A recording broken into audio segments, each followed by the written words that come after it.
All right, we're going to unpack a really pivotal story from the book of Chronicles. Now, it starts with King David, but it's really about something much bigger, his mission to establish a kingdom for God. And not just any kingdom, but one the text promises is eternal. And believe it or not, it all kicks off with a moment of just shocking tragedy. Yeah, the story just kicks off with one of the most jarring moments you'll find in the whole narrative. I mean, it's a scene of pure celebration that just turns to tragedy in an instant. And the whole thing revolves around one single sacred object. So I want you to picture this. After years of basically being neglected, the Ark of the Covenant, the very symbol of God's presence with his people, is finally on its way to Jerusalem. King David himself is leading this massive, joyful procession. The whole nation is out there celebrating. This is supposed to be the big, triumphant moment. Okay, so they're moving the Ark on this brand new ox cart. Everything is going great, but then the oxen stumble. The whole cart lurches to the side, and the Ark is about to fall right off. A man named Uzzah does what, any of us might do. He just instinctively reaches out his hand to steady it. It seems like a totally helpful, even heroic thing to do, right? But the result is just absolutely shocking. The text says God breaks out against Uzzah, and he dies right there on the spot. Now, the Hebrew word the chronicler uses here is parash. It's interesting because it can mean something positive, like a population bursting forth and growing. But here it's a burst of divine power, and the consequence is fatal. And this, right here, leads us to the central question that's going to frame this whole explainer. Why? Why would a man be struck down for trying to help God, for trying to protect his own holy ark? It just seems impossibly harsh.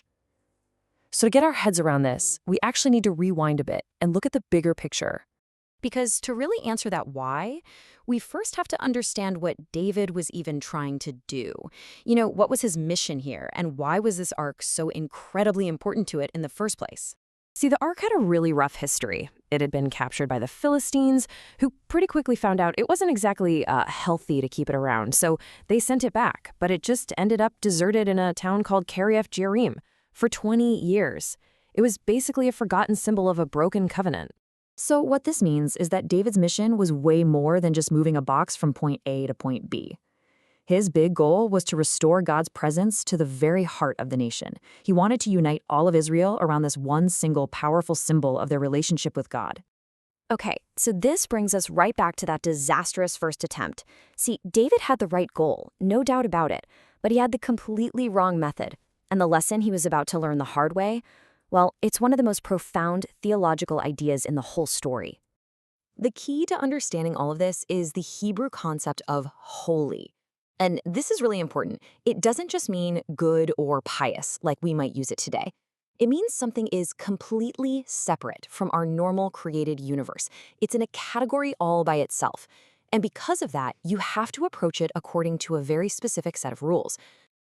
Dr. August Konkel tells this great story about being at a university debate where people were just ridiculing this exact story. They were asking things like, why would anyone serve a god like that? But their mockery just completely missed the point. They just didn't get this foundational concept of holiness. And this really gets to the core lesson here. The ark wasn't just some fancy box. It represented the uncreated, totally separate presence of God. You just don't treat it like a piece of furniture you need to catch. You don't help it like a stumbling friend. The rules have to be followed. And it's not because God is being petty. It's because he is profoundly, fundamentally holy. So this absolutely shocking event forces David to just stop, pull back, and basically do his homework. And his second attempt to bring the ark to Jerusalem, well, it couldn't have been more different. Just look at the stark contrast here.